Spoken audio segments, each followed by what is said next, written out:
Bonjour et bienvenue, voici notre tour d'horizon économique, géopolitique, énergétique et boursier pour comprendre comment tourne la planète finance qui tourne tout entière autour de l'astre Nvidia. C'est sur l'inforruptible et nulle part ailleurs et la thématique du jour ce sera le Nasdaq c'est Nvidia, le S&P c'est Nvidia, Wall Street c'est Nvidia, l'économie américaine c'est Nvidia et on peut presque dire le monde entier c'est Nvidia.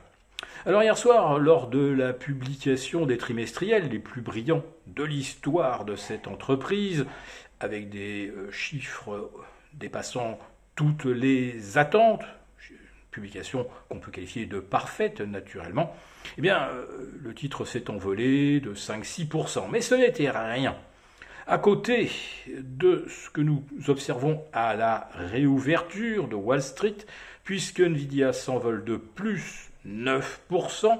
À l'instant, on est à un peu plus de 1040 $. Autrement dit, Nvidia voit sa capitalisation atteindre 2600 milliards de dollars.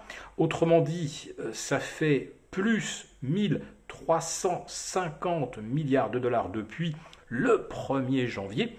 Ça fait plus de 100% de hausse, ça fait même plus 102%. Et Nvidia représente, tenez-vous bien, 90% de la performance du S&P depuis le 1er janvier. Oui, le S&P qui gagne 12%, vous retirez Nvidia et l'indice ne gagne plus que 1% avec les 499 valeurs restantes. Retirez Microsoft et l'indice ne gagne plus rien. Alors, le S&P, naturellement, bat un nouveau record. Je ne sais pas si ça sera le cas en clôture. Enfin, en tout cas, pour le symbole, nous voici donc au-delà des 5335. Le Nasdaq bondit de plus de 1%. Le voici à 17 000. Allez, pour les puristes, 16 997. Le Nasdaq 100 gagne plus d'1%. Et le VIX, l'indice du stress, chute actuellement vers 12,10. Autrement dit, c'est pratiquement un plancher depuis 2018. Wall Street est en pleine euphorie. Une euphorie qui a pour nom donc Nvidia. Alors, le chiffre d'affaires annoncé hier soir, c'était 26 milliards de dollars, puisque le titre aujourd'hui vaut 2600 milliards de capitalisation. Cela signifie qu'il se paye tout simplement 25 fois son chiffre d'affaires.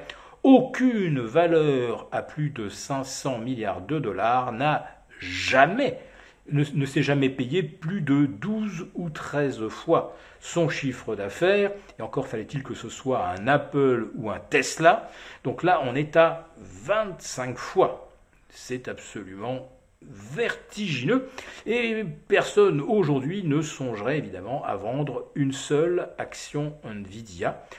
Parce que de toute façon, si vous en vendez, vous allez perdre carrément le contact avec la tendance du S&P et du Nasdaq, puisque je le répète, Nvidia c'est 90% de la performance du S&P cette année et plus de 82 ou 83% de celle du Nasdaq.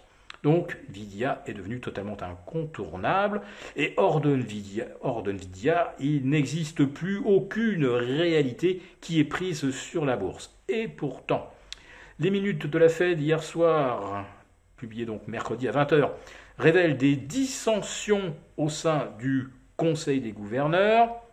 Certains pensent qu'il ne faut absolument pas s'interdire de relever à nouveau les taux si l'inflation restait inexpugnable.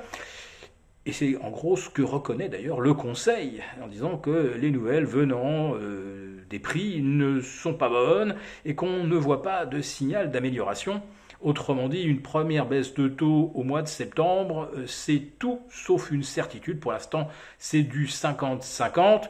Attendez qu'il nous tombe encore une ou deux statistiques qui vont pas dans le bon sens et on repassera sous la barre symbolique des 50. Notamment, les chiffres du chômage hebdomadaire révèlent une nouvelle contraction, c'est-à-dire qu'on est encore plus proche du plein emploi, avec moins 8000 demandeurs. On se rapproche à nouveau de ce plancher historique des 200 000 inscriptions hebdomadaires. Donc le marché de l'emploi continue de cartonner. Alors ce n'est pas grâce à Nvidia, car Nvidia gagne beaucoup d'argent avec très peu de salariés. Je rappelle d'ailleurs qu'aujourd'hui, Nvidia représente, en termes de capitalisation boursière, plus que Walmart, Tesla et Amazon réunis. Vous voyez, ce sont des millions de salariés d'un côté et de l'autre, quelques dizaines de milliers pour Nvidia, pour un poids boursier équivalent. Un tel déséquilibre, évidemment, est unique dans l'histoire des marchés.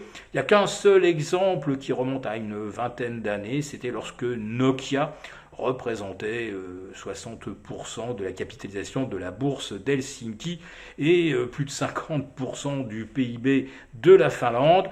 Bon, bien sûr, les États-Unis, ce n'est pas comparable en termes de taille. Alors on en oublierait presque évidemment de jeter un coup d'œil du côté des marchés asiatiques qui, eux, ne sont pas à la fête, car la réalité qui s'impose là-bas, eh bien, c'est la guerre des tarifs douaniers avec les États-Unis. Cette guerre des tarifs est évidemment inflationniste, mais ne prononcez pas ce mot aujourd'hui à Wall Street, personne ne l'entendra. Le seul que tout le monde entend, c'est Nvidia. Pour vous remercier de votre fidélité, vous pouvez télécharger gratuitement, en suivant le lien ci-dessous, un guide complet sur l'achat d'or physique qui représente un investissement de choix en période économique incertaine et surtout d'inflation. Merci et à bientôt. Merci beaucoup d'avoir regardé cette vidéo. N'hésitez pas à réagir dans les commentaires ou à liker et partager cette vidéo si le contenu vous a plu. Et pour ne rater aucune de nos prochaines émissions, vous pouvez vous abonner à notre chaîne et activer les notifications. Et pour plus de contenu, n'oubliez pas que le dernier rapport rédigé par nos experts est accessible en cliquant sur le lien de description. On se retrouve tout de suite dans les commentaires et je vous dis à très bientôt pour une prochaine vidéo.